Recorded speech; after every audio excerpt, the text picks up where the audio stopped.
Okay, so good evening, everyone. Am I audible? Can anyone can confirm?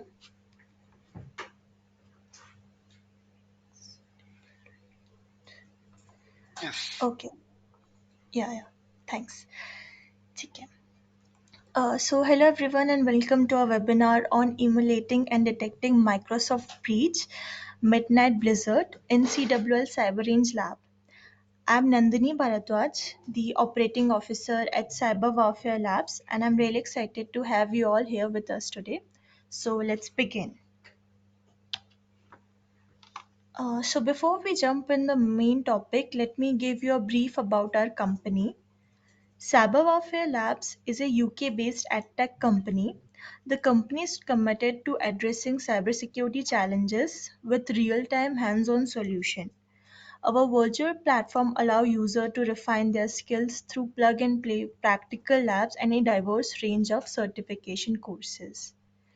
The company has two main divisions. The first one is Cyber Range Lab. This division focuses on providing practical real-time solution to cybersecurity challenges.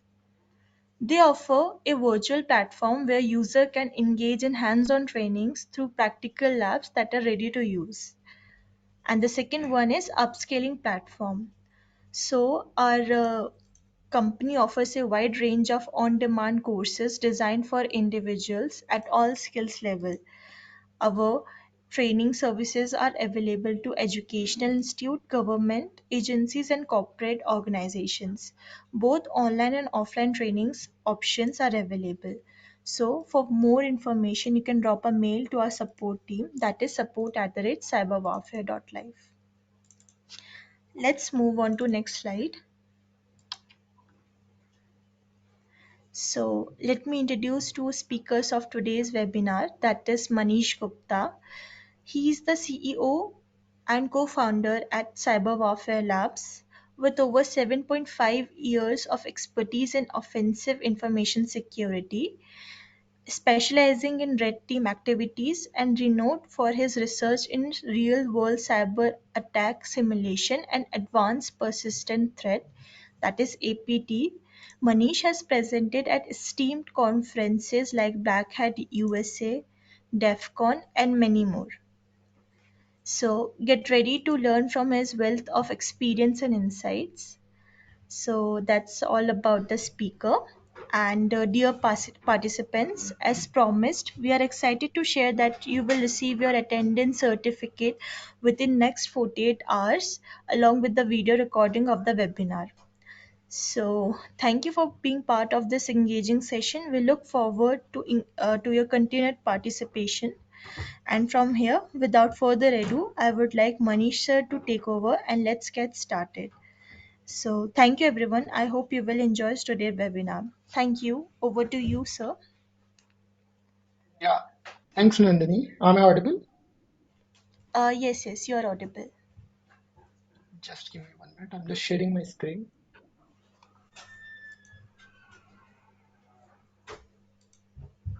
Is my screen visible? Yes. Okay, perfect.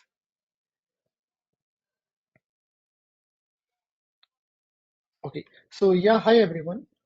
So basically, this agenda of this webinar is to understand about how this breaches happen in January in Microsoft. What are the different techniques, tricks they use it? We are trying to simulate those things in our cyber range lab. So basically, you will get an idea in a practically how they perform all these operations there. And then at the end, we'll see how we can perform the detections. What kind of rule we implement? What kind of different techniques they use it, and we can use those rules around those techniques, so later on if the same pattern is happen in your organizations, you can detect in the first phase itself. So let's get it started. So you can see this blog. I just took the snaps from Microsoft website.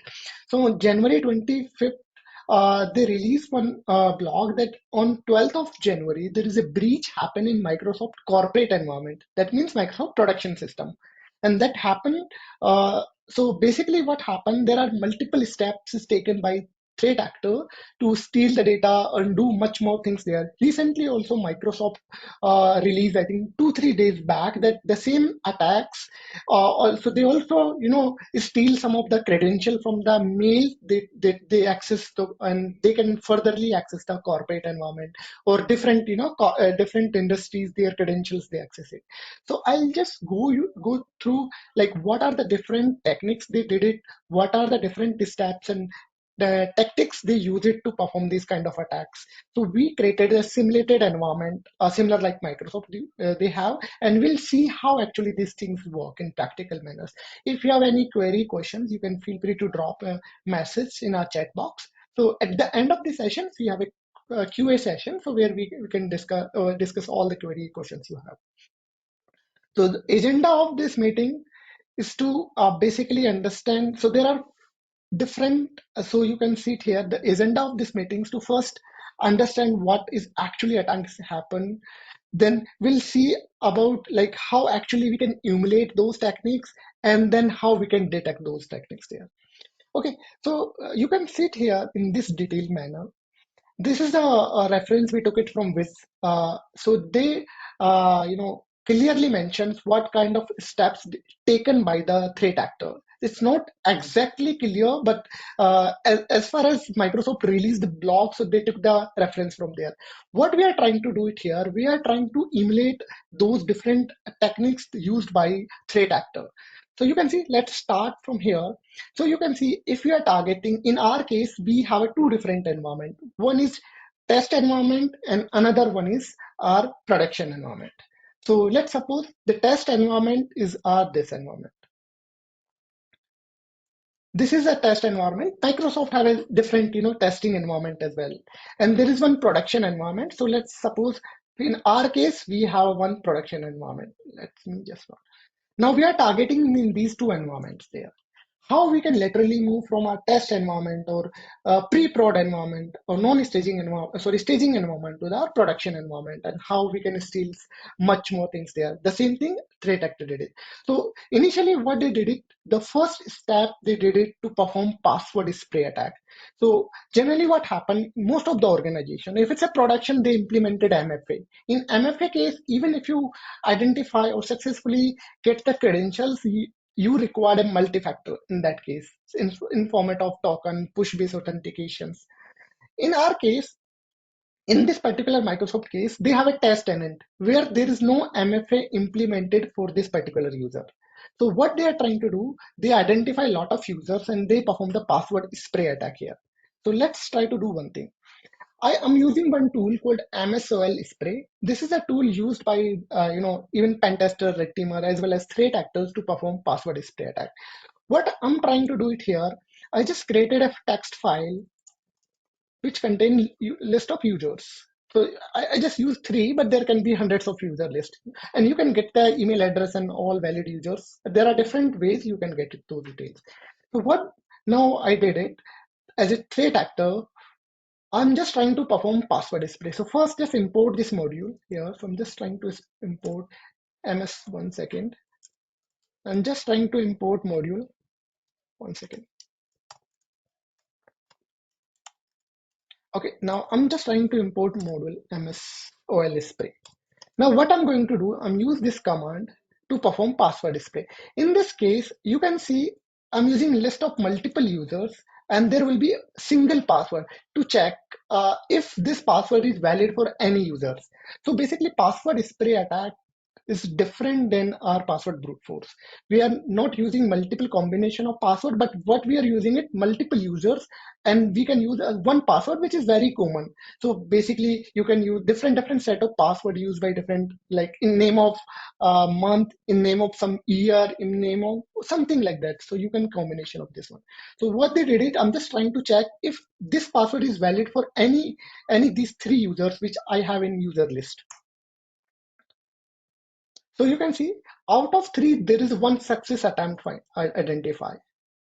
And this success attempt means this password is belongs to this particular user, employee 01. So this is the password. So the same thing they did it. And one more thing, because there is a possibility that MFA is implemented. So there are different tool as well that will give you an idea about if MFA implemented or not, or you can directly use this password. So what I'm going to do, I'm just trying to log in. So I'm just open one window. If I identify a password, username and password, I'm just trying to log in with this. So I use this username, password that we identify. Let's try to use it. If there is MFA implemented, you will get a prompt. If not, you will successfully able to log in. So this is how you can see it as a threat actor. I don't have any information. Only I just did the password spray attack against that organization. So you can have hundreds of users. There are some tools which will also help you to rotate your IP address. So even because if you sending a multiple request from the same IP, they will block your IP address. So there are tools which will help you to rotate your IP address as well. But in this case, this is the one steps they did it to get the initial access on test tenant. As of now, I don't have access on production. I only have access on test tenant. So as a user, if you logged in this particular applications, Azure Cloud here, the first step you have to check it what privilege you have in this particular tenant. So if you click on this Entra ID, initially the name was Azure ID, now they changed it called Intra ID. If you go in the user sections, you can see there are hundreds of users are there. So this is the one user that I compromised. So if you click this user, and if you can see the assigned role, so if you just click here, you can see I have a reader access. This is the normal roles we have. You can get the read only information, but this is the one privileged role I have. This privileged role allow me, that's called application administrator, allow me to create or to manage different applications in Azure. Application means, so basically what happened, if you interact with the Azure cloud, there are two ways. One way you can interact as a user interactions where you require a human interface, yeah, or human interactions, right? Second thing is you can directly interact with the automations, like you can use your Terraform or you can use any automation tool where you don't require, I think, human interventions. In that case, you can create applications and you can create a secret of that applications.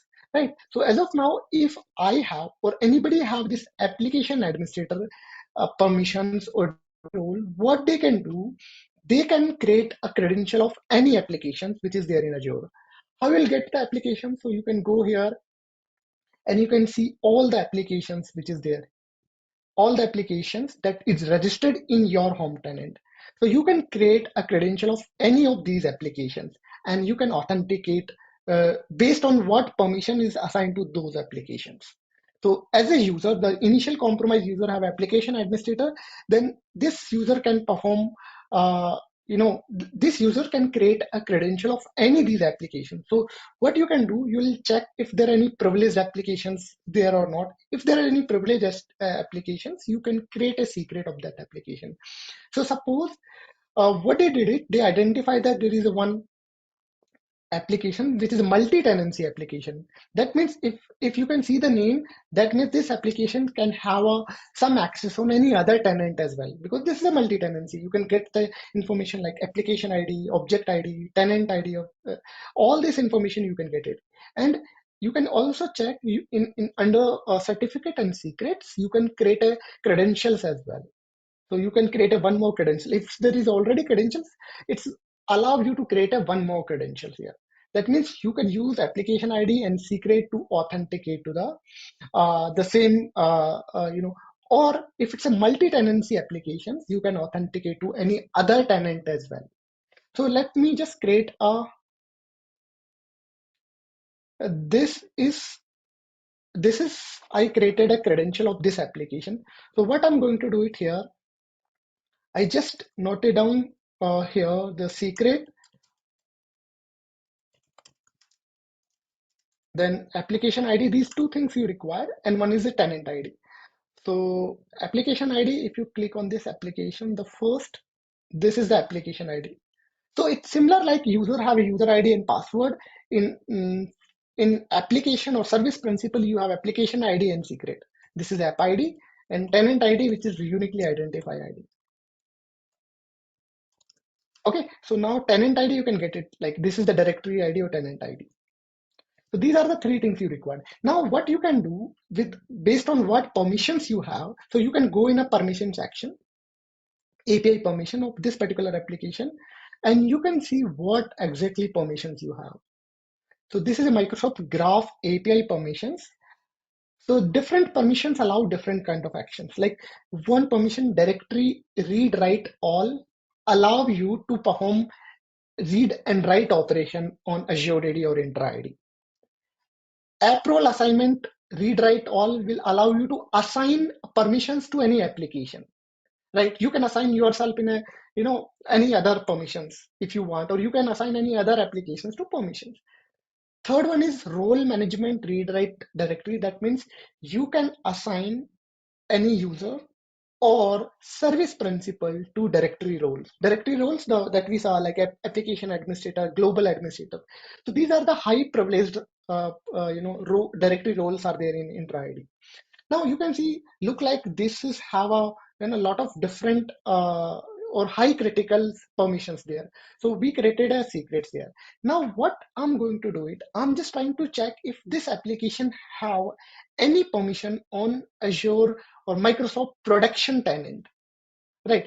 So there are different tools that will uh, give the information about the tenant ID because in this domain, so suppose if you click here, like if you click here, one second. So suppose if you click here in this one, there it is, not this one. Yeah. So if you click here, you can see the tenant ID that belongs to this particular organization. So if you click here in this tenant ID, this belongs to this organization. So you require this tenant ID. You can see this belongs to this particular organization, which domain have. This is the domain name. Now, if you want to get the tenant ID of any other organizations. There are a lot of different OSINT techniques are there. So you can use simple command AD internal OSINTs. So this is the website. If you just specify the domain name, it will give you the tenant ID. Like in our case, if you specify metatag.cloud, which is production environment, you can also check for Microsoft or any other organization as well. Now it will take some time, and you can see this is a tenant ID of the production environment that we have in our simulated lab. Same thing, you can check it for Microsoft production as well. So this is how threat actor did it. They identify the tenant ID like this only. So what I can do, I'll just get the tenant ID of this production application.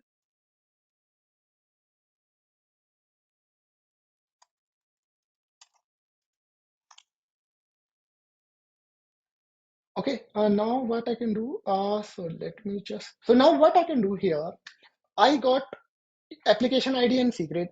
I want to check if my applications that is there in test tenant, I just only have information about tenant ID of the production tenant. I don't have any other information.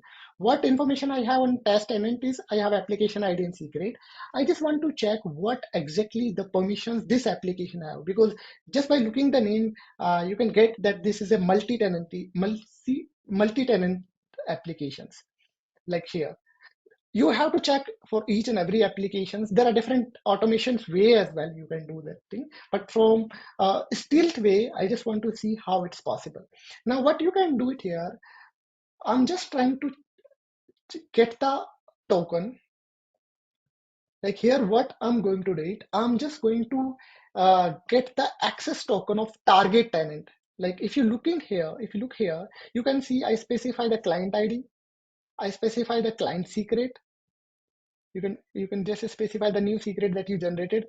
Now, this is a client credential type, and this is where I'm going to authenticate. So I'm going to authenticate on this tenant, the production tenant. So in this case, you can specify multiple tenant here and to check what privilege you have in that tenant as well. Now I'll just use this command. Okay, so I'll just open a new. Now what I'm going to do, you can just check. You can just check, you will get an access token. But what privilege this access token have, that is important. So you can just copy it. Now what I'm going to do it here, I'm just using a utility, a CLI, which is Microsoft Graph CLI. There are different CLI like Azure AD CLI, and other are outdated. Recent one is Microsoft Graph CLI. So what I'm going to do, I'm just copy a token in a variable. Now I'm just using connect and the graph with access token. So you can see it's successfully authenticated. Now, if you want to check what permissions you have, you will get information. So you can see I'm authenticated as this applications in this production tenant. And these are the permissions that I have. The same permissions I have on test tenant, the same permission I have on production tenant as well. That means there will be in the backend, there will be high privileged user which provide the consent of this application, which is there in test tenant. So that means this application can access data of production environment as well. The same thing happened with the Microsoft as well. So they identify that high privilege application which is there in test tenant can access data of production tenant. Now, if you have these permissions, directory read write all, what you can do, you can create a new user, you can delete the user, you can create, you can do much more read and write operations. So in this, and this will allow me, if you create a user, so they created a user, this will allow me to add this user to any high privilege role management. So what I can do, I can use these two different permissions. First, I'm creating a user, and this privilege, I'm adding a user to high privilege role. Okay. So now what I'm going to do, I'm just going to create a new user. So this is, I use this password. Now what I can do, I can use the same parameter to creating a user. So you can see I just created a I'm just going to create a prod admin. The password I took it from that file, and this is the all every details I can see. Because this is a production tenant, so I have to specify the uh, email address of which should be mapped to that production email address. Now I'm just going to create it, hit enter, and you can see I'm successfully able to create a user in production tenant with the help of the credentials I find out in test tenant. Why? Because test tenant have some high level privilege in production tenant. The reason is there will be some user or high privilege user in the backend or in the past, which provided access to this test tenant application or provide the consent to this test tenant application. So I created a user. The same thing they did it Microsoft. I'm just trying to emulate in our lab how these things happen. So they created a user. Now what I'm going to do, this user doesn't by default doesn't have any directory role. What I'm going to do, I'm just going to add this user to a global admin. Global admin is a topmost privilege. So threat actor can use it to create a persistence or privilege escalation. So what I'm going to do, I'm just going to check all roles and their ID. So you can see there are multiple roles are there. Global admin, the topmost role in a enter ID. Now what I'm going to do, I'm going to assign this user that I created to this ID. And this is the object ID of our production of our prod admin user. Now what I'm going to do, I'm going to assign a role. So first thing you can use this parameter. Uh, this is a command you can use it. In this case, you have to replace the object ID of it can be user or it can be service principal. So object ID means I can this is my user object ID which I'm going to assign to this role. Now what I'm going to do, I'm just creating a new directory role and I'm assigning this user to global admin. So what I'm going to do, this is where I specify the user and here I have to specify the directory role ID. Okay, so now I can just check. So this is the ID of global admin. Hit enter and that's it.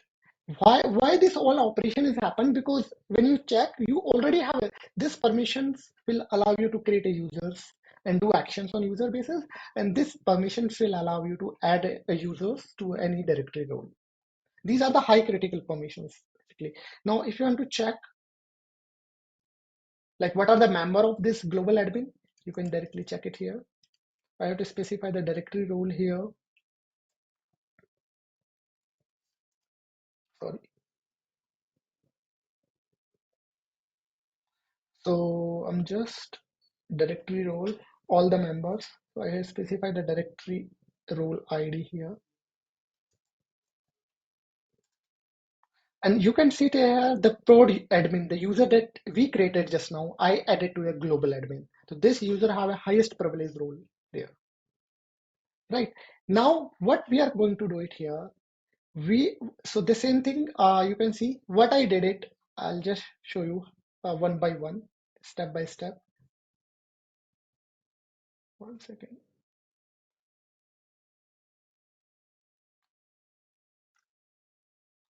so step by step. The first, we perform password spray attack in test tenant. In our case, we have atomic nuclear as a test tenant. We identify there is a application which have a high privilege role in another production environment. We created a user there, and then what we can do, we assign this user to a high privilege role. Now, what I'm going to do it here, because see, if they identify later on what Microsoft they can do, or any other organizations, if they identify any users is newly created and added in a high privilege role, they will remove this one. So to mitigate those things, we can create a backdoor. How we can create a backdoor? So we can create a new applications. We can assign the permission to that application that is required to us. In our case, we have a directory read and all these permissions. But suppose if I want to access mail of each and every users, you have to assign these permissions to there, and then you have to ask the newly created user to provide a consent. Once you provide a consent, your application is able to access any of the mail of any of the employee in production environment. Now what I'm going to do it, I'm just going to create a new applications here. So the same user credential I'm using it. The first one, because this user have application admin, so this one create application. So I'm just registering one application. Let's say my demo app, or you can specify any name. I can use it multi-tenancy because I have to use it in this is created in home tenant or test tenant. I have to use this application to access data of production tenant. Now you can specify whatever you want to specify, like redirect URI. This is a okay. I registered this application. Now, the first thing, interesting thing come into picture is what permissions you want. In our case, initially we have a directory read, directory read write, role management, other permissions. But if you want to access mailbox of any users in production environment, you have to specify a different permission. So in this case, suppose if you check for mail, you can see read mail in all mailbox. If you have this permissions, click on add permissions, and then you have to again create a secret here. So I'm just going to create a secret. This secret is for new applications. So so we created, this is the first application that is already there. I created a secret. This is a new application I created. And the secret of this application is this one. App ID of this application is, you can get the app ID. You can go here and then you can get the application ID. And tenant ID is the same because every action I'm not doing in any production tenant. Each and every actions, mostly creating application, I'm doing it in test tenant. Production tenant, I don't have a portal access. I can only authenticate through my previously created or previously a high privilege application. Now what I'm going to do it here, I want the newly created my application where I specify this particular permissions. This applications, one second, yeah, API permissions, to provide a consent with high privilege user uh, in production environment. Because if they provide the consent, these applications can access the mailbox of any user in production. How you can do it? So you just need to, so this is how, what you can do, you need to just construct this URL, and you, because I already have access. Now what I'm going to do it here, one second, I'll just created a what I'm do. One second. So I just open a new incognito. This is a new incognito port, and you can see how we can construct it. We have to first specify the tenant where you are going to provide the consent. So test tenant, I created application in production tenant. So this is the tenant ID of the production tenant. This is a client ID that you recently created application. So you have to replace it with this client ID. So you'll go here and you provide the client ID. So I'll just change here only. So it will be easy. So I change the client ID here. Basically, I'm registering this application in production tenant with the high privilege user. High privilege user because the production admin that I created, which have a global admin, can provide the consent. And here you have to specify the redirect URL scope, and you can keep its default scope. So whatever permissions you specify in a test tenant will be replicated in the production tenant. So I'm just copy this one. Now what I'm going to do, I'm just going to log in and to provide a consent. Now you can see how this consent look like. So here I have to provide the email address of the user, which is created in a production environment. Right. So what is the user that we created in a production environment? So you can see I just created a user. Username is this one,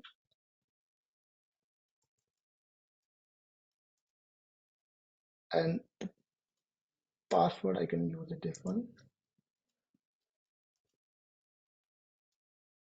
Okay, it's like it's old password, so let me create a new password because just now I created a user. That's why.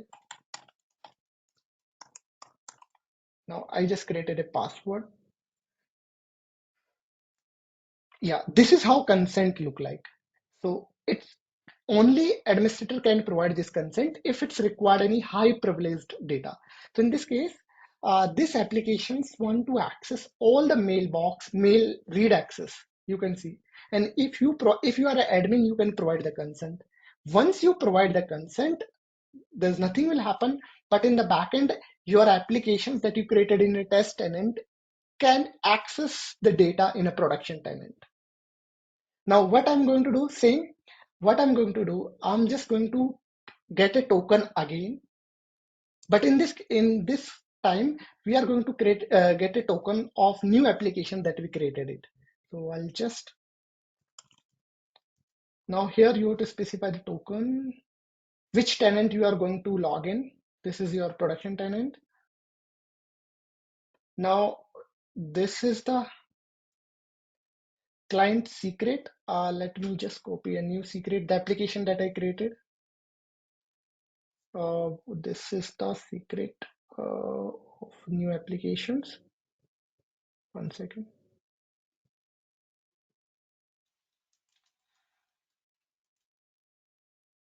And I have to specify the client ID. That means application ID. Scope, I use it at default.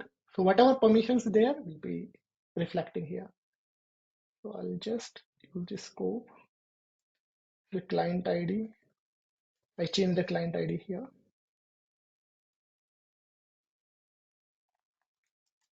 And I'll just specify. So this is the URL I constructed. So if you run this URL, they use their client ID and secret to authenticate to the production environment and get the token.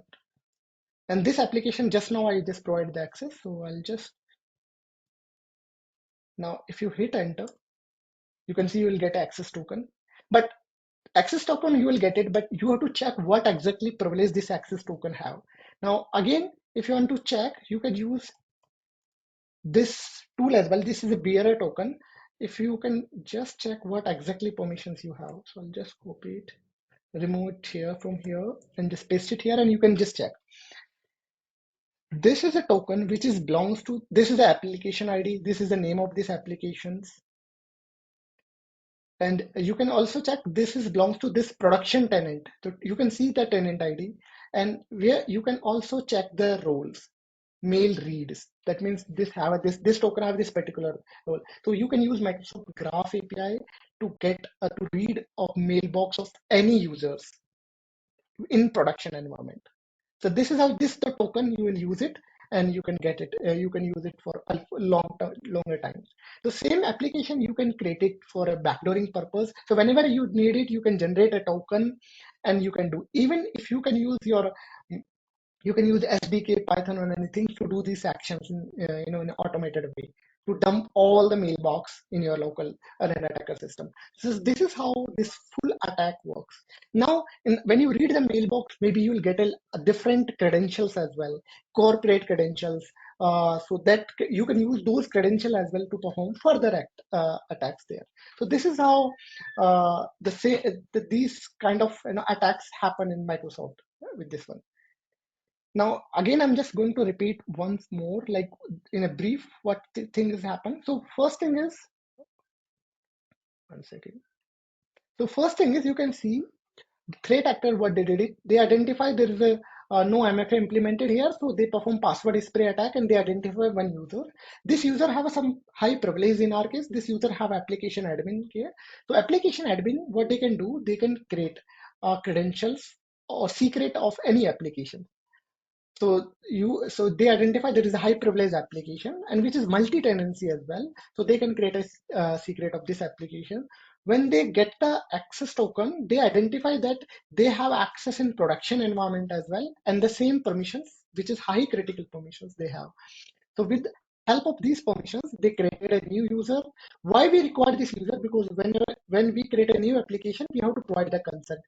All these things happen previously. Like in the past, somebody already did in a Microsoft, somebody for testing purpose, for any other purpose, somebody already provided this application a high privilege consent there. Okay, now we created a user.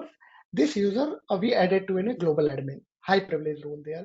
Now we created a one applications where we assign whatever permissions, whatever things, what we can perform in production environment. In our motive is to get the email access there. So we created applications, we provide the email permissions here, but so by default, because it's created here, it doesn't have access in production. So with this help of this high privilege user, I provide a consent, so this application can access any mailbox there. So this is how full attack works. Now from detection side, like if you see the full pattern here, like in this slide, the full pattern, what is happening in a detection side? The first thing is the MFA. So if you see there is a password spray attack is happening in your organizations, or if there is a multiple, login attempts happening from the same IP, they can block they can see the suspicious things. Most of the organizations implemented this one, but there are a lot of ways threat actor can use it to, pivot from one IP to another IPs. So they can use like AWS Lambda functions, things to rotate their IP address. Second thing is, you have to identify if there are any high privilege applications there. If somebody is created, somebody is trying to create a new password for these applications, which is a suspicious thing. If there is a high privilege application and somebody is trying to create password of this application, this is suspicious one.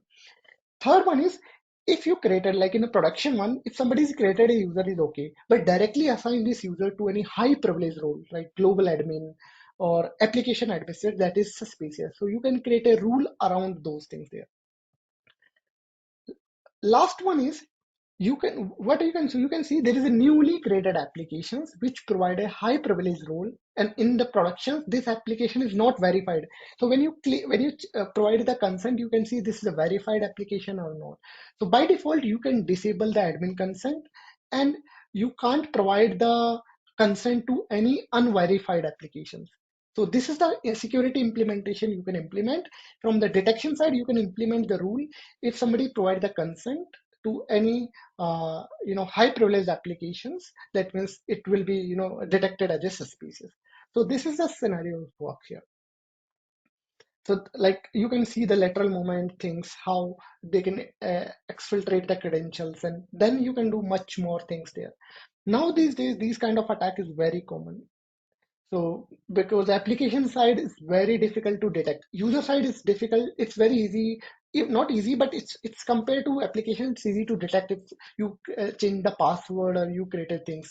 But application side, the biggest problem is you can create a multiple credential of one application. So threat actor can use it for creating a backdoor.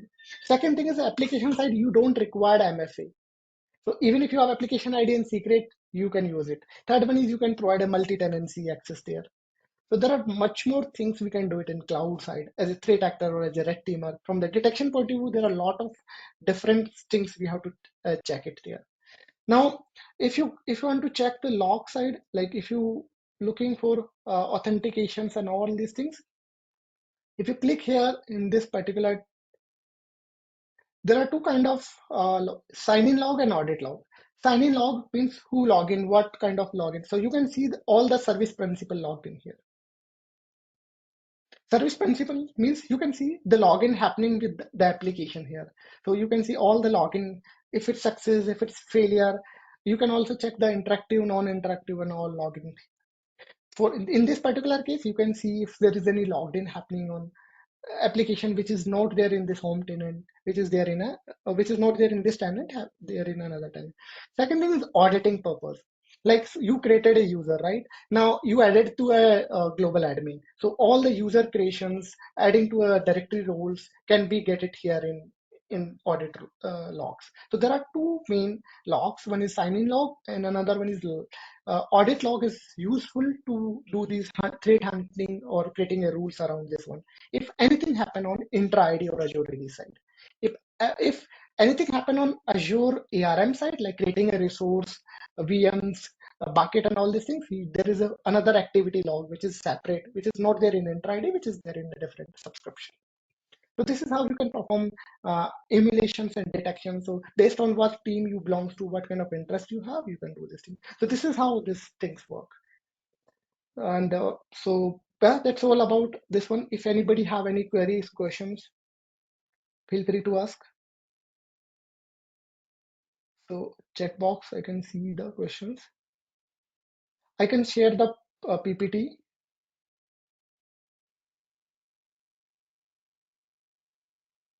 I'll share the command references there, which is all.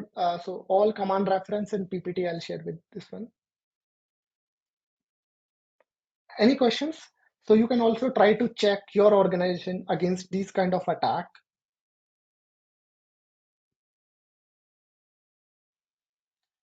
So as of now, we created a lab for our emulation purpose, but we do have a different courses. So you can visit our website cyberwarfare.live if you want to interested in cloud red teaming side. So you will get a lot of different courses, trainings around this one.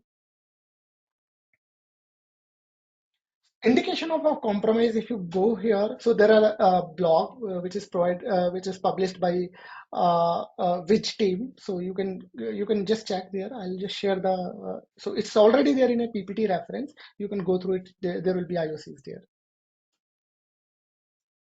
So yeah, if you are interested in our any of the trainings, like we do have a lot of training in cloud side, cloud red team side, like AWS, Azure, and GCP. So you'll get an idea. Basically, all everything's in R that we have is 100% practical. So you can emulate, you can test it there. We will share the PPT your along with the command references that we use it to do these actions. You can also try in your organization. Okay, any other questions? Otherwise, we will wrap up this session. If you have any query questions, you can join our Discord channel or you can visit our website or you can mail us.